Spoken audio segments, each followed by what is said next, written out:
Yann Sénéchal avec nous autres sur Radio Pirate Live.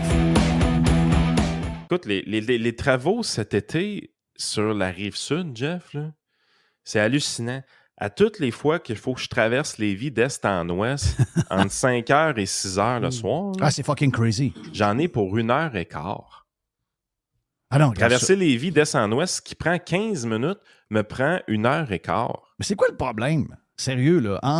Quand tu arrives, tu sors là, de. Mettons, moi, j'arrive du pont. Là, j'arrive vers Saint-Jean-Chrysostome. Donc, le Power Center qu'il y a là, Taniata, etc., jusqu'à dépasser, sortir des îles faciles. Là.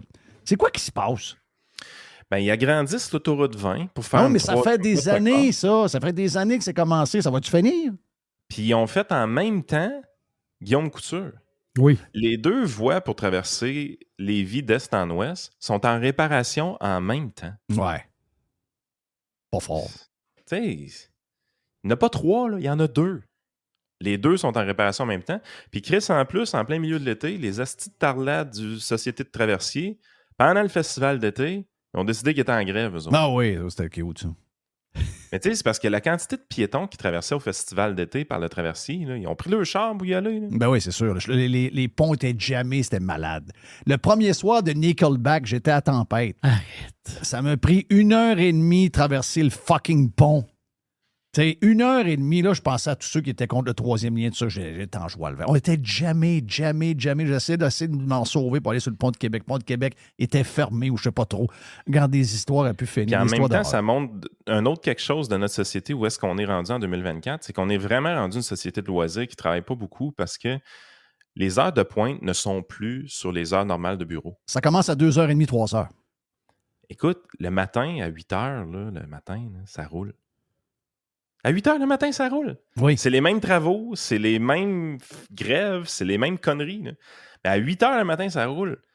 Mais dans les heures où est-ce que c'est des activités sportives pour les enfants, où est-ce que les parents doivent se déplacer, où est-ce que les gens vont à leur sortie ou peu importe, le bordel pogne. C'est sur les heures de divertissement maintenant qu'il y a du trafic. Puis sur les heures normales de travail, il n'y a pas de trafic.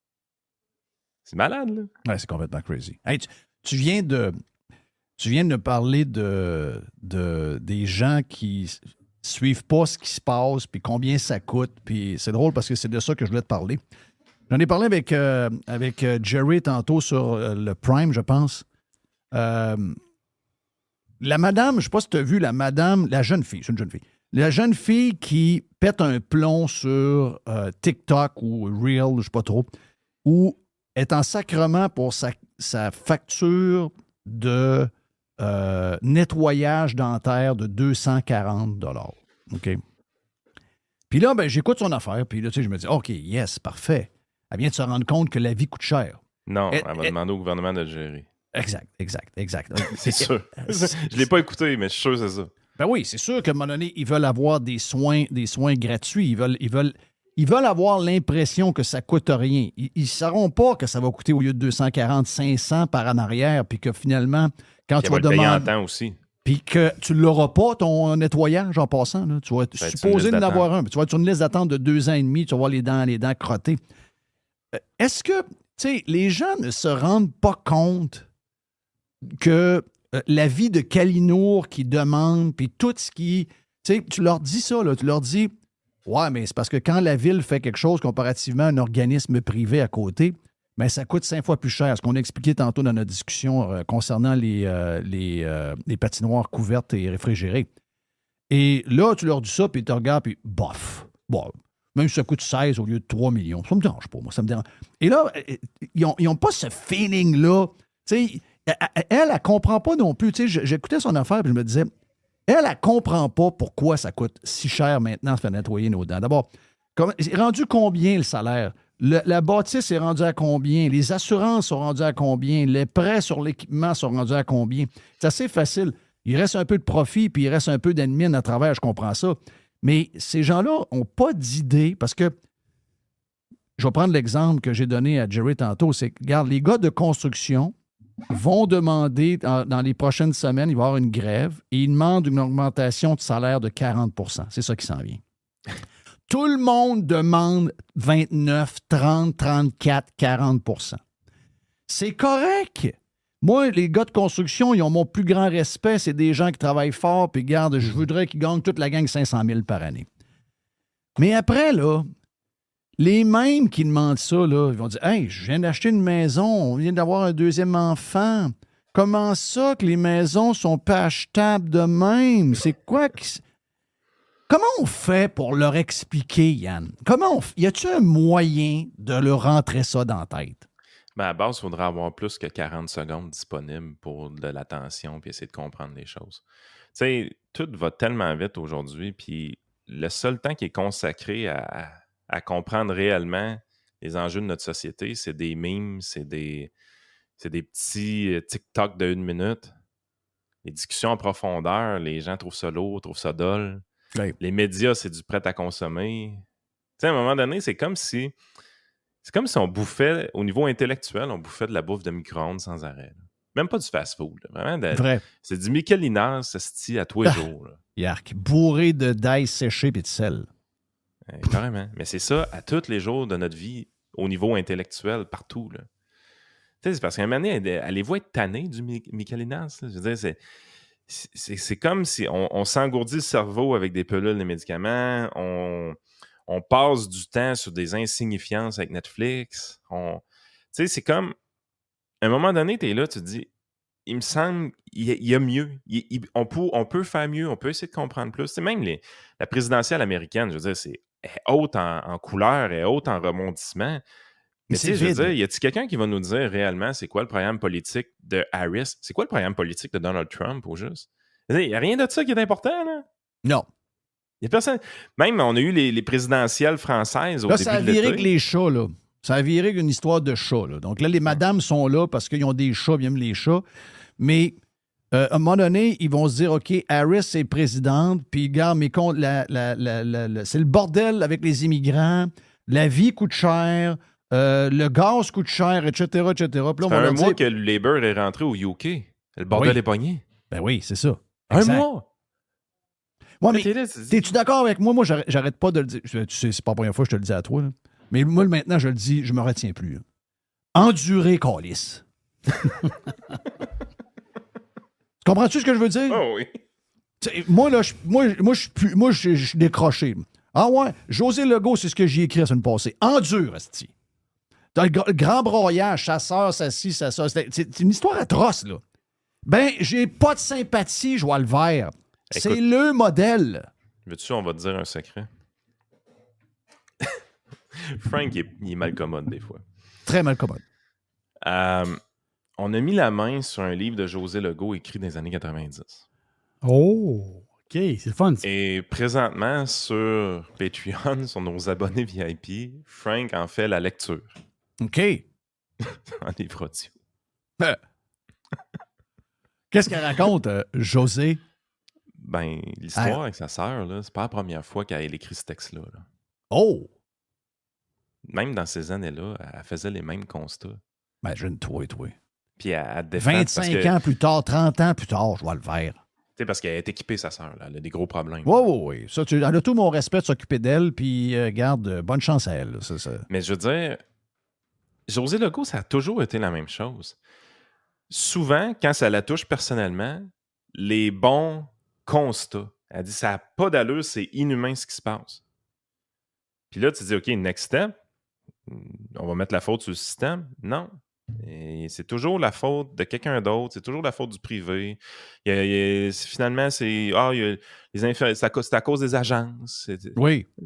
Et là, t'aimes donc bien le système pour pas être capable de le blâmer pour ce qui t'arrive. Tu sais, à un moment donné, c'est comme si tu es tellement profond dans ton idéologie que tu refuses de voir ce qui se passe. En fait, je soupçonne qu'elle le voit, mais qu'elle est incapable de dénoncer ce système-là parce qu'elle sait c'est quoi la solution.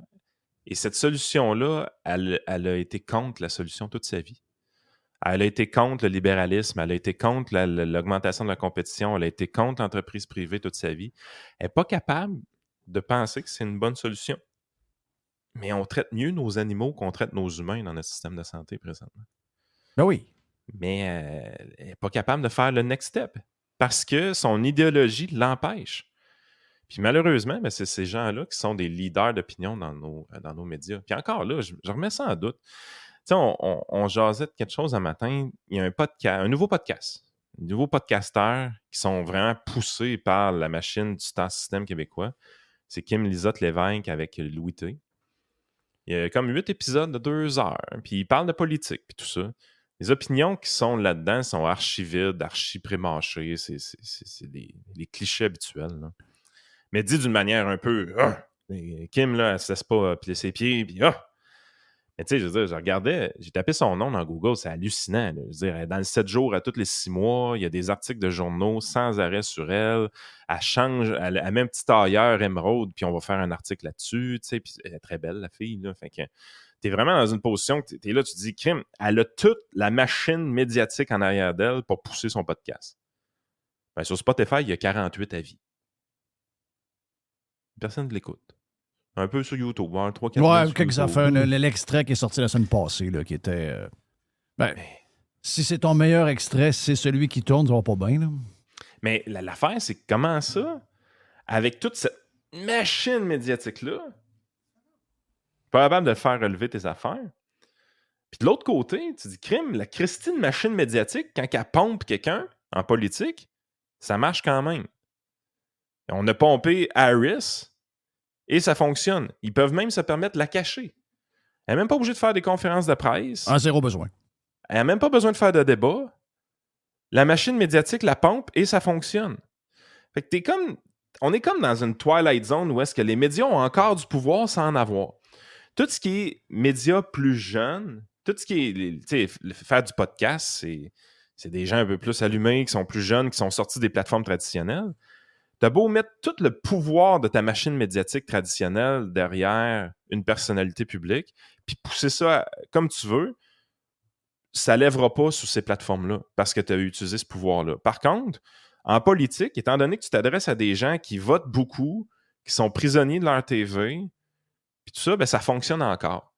Mais tu sais, ça va être de même pendant peut-être encore une décennie, 15 ans, gros top. Mais la transition va être vraie. Ben, je vais arrêter de parler au futur parce que c'est pas le cas. On le sent que la transition est vraiment tough. Tu vois que tous les pays du monde veulent arracher la tête à Elon Musk. Tu sais, on est rendu avec des leaders supranationaux qui sont plus importants que les politiciens nationaux des pays. Tu sais, Elon Musk a plus d'impact dans la vie de gens que Chrystia Freeland. Ah, mais c'est la guerre ouverte. Excuse-moi, là. C'est la guerre ouverte. Lui, il dit, moi, je suis pour la liberté d'expression, puis X est là pour ça, puis les gens... Entre autres, ce qui s'est passé en Angleterre, on a pu voir des choses que les médias et les politiciens ne voulaient pas qu'on voit. Donc, X, c'est la place des nouvelles. Quand j'étais plus jeune, on allait à la radio AM pour savoir ce qui se passait. Ensuite, les CNN de ce monde sont arrivés, puis après ça, l'Internet avec... Mais là, aujourd'hui, c'est X. Si tu veux avoir de quoi savoir ce qui se passe en temps réel, puis tu veux avoir les affaires... Tu sais, moi, si j'ai besoin de savoir ce qui s'est passé dans la journée avec la campagne d'Harris ou de Trump... C'est très facile, c'est X. C'est pas Facebook, c'est pas Snapchat, c'est pas Google, c'est X. C'est incroyable ce qu'il a réussi à faire en peu de temps avec ce réseau social. Tout le monde disait qu'elle allait se planter et qu'elle allait perdre de l'argent. Vraiment, mais là, c'est un peu là. Il y a des gens en Grande-Bretagne qui publiquement s'en vont sur des tribunes des grands médias et qui disent que l'homme à abattre parce qu'il veut la liberté d'expression et le plus de nouvelles ouvertes à tout le monde, c'est Elon Musk. Puis il y a des gens qui gobent ça, là. Bien, ça montre c'est quoi qui s'en vient dans les prochains temps en termes de guerre culturelle. C'est là qu'on est. Les transitions sont jamais douces. Quand une entreprise est en train de crever à l'agonie, ça se fait pas en douceur. C'est laid. Mais quand son remplaçant prend la place, ben, généralement, il y a une séquence victorieuse après qui est quand même assez intéressante. Mais on est en train de le vivre au niveau médiatique. La seule raison pourquoi c'est pas arrivé il y a 2 ans, c'est que les médias traditionnels sont sur le respirateur artificiel gouvernemental. Mais ils sentent, même les politiciens sentent qu'ils sont en train de le perdre, cette guerre-là. Ils auront beau pomper tout l'argent qu'ils voudront dans des entreprises comme Québécois, ils ne sont pas capables d'avoir ce qu'ils veulent. Ils sont pas capables. La seule chose qui leur reste, c'est une classe de votants qui sont encore assez influençables pour faire bouger le vote, mais le défaut de ces gens-là, c'est qu'ils vont finir par mourir d'ici 10-15 ans. C'est tout ce qui leur reste. Leur seul pouvoir qui leur reste, c'est ça. C'est encore un pouvoir qui est trop grand parce qu'ils sont capables de faire bouger un vote. On l'a vu avec Harris. Ah, c'est incroyable. Moi, sérieux, il m'impressionne. Sérieux. La gauche et les médias, qui sont tous de gauche, 95%, la job qu'ils ont fait sur Harris, pour moi, c'est un... Hey, Biden était sharp as attack, là. Oui, ils ont dit ça, pas à peu près. Puis elle était complètement, dans l'approbation, elle était en bas de Biden. On avait l'impression qu'on ne savait pas trop ce qu'elle faisait dans la vie. Les dossiers qu'on lui a donnés étaient perdus un peu. Ça allait nulle part, son affaire. Et en 2 semaines et demie, ces gens-là ont su créer... Écoute, elle est comme... C'est quasiment Taylor Swift. Là. Quand elle arrive quelque part... Et elle répète le même discours à chaque soir. C'est enregistré, c'est mis par-dessus l'autre. On voit que c'est le même, à peu près les mêmes intonations. Un peu comme Céline Dion qui fait un show à Vegas. C'est quasiment le même show tout le temps, peu importe la ville. Et sacrément, ça marche. Puis c'est vide. C'est vide. Vide. Puis tu sais, je dis pas que Trump, c'est plus rempli, parce que même Trump, sa plateforme de 2024, c'est tranquille. Oui, ben il l'a lancé il y a quelques minutes. J'ai trouvé que c'est quand même pas si mal ce qui a sorti. Là. Mais je veux dire, on parle plus de politique publique à nulle part. Là. Non. Hey, le gars, il y a eu un attentat. Tu sais, je sais, on a attenté à sa vie. Là. Oui. Puis on a tout fait pour mettre cette nouvelle-là le plus rapidement possible en dessous du tapis. Oui. Moi, ça me fait capoter. Là. Je fais... Vous réalisez ce qui se passe. Puis là, finalement, tu dis non, finalement, les gens ne réalisent pas tout à fait ce qui se passe. Hey, on a même accusé Trump d'en mettre trop parce qu'il est allé avec un bandage à la Convention républicaine. Ouais, son oreille, là, es-tu correct? Elle n'est pas correcte, là. TVA Nouvelles nous ont sorti le docteur Bolduc de Londres pour nous analyser le bandage qu'on y a mis sur l'oreille. Man. Wow! C'est capoté, là. L'ancien ministre, là? Oui! Ben, voyons donc. Tabarnache. Quel sacrement d'époque de fou. Quel sacrement d'époque! Hey, je te jure, là, on a regardé l'actualité tout l'été, puis c'est un peu les équipes B et les équipes C des médias qui jouent à ce moment-là. Là. Puis tabarouette que c'est pathétique. Il n'y a pas de relève, là. Dans les médias traditionnels, il n'y a absolument pas de relève, là, parce que quand c'est les équipes B qui embarquent sur la glace, là, ça fait dur en calvasse. Là.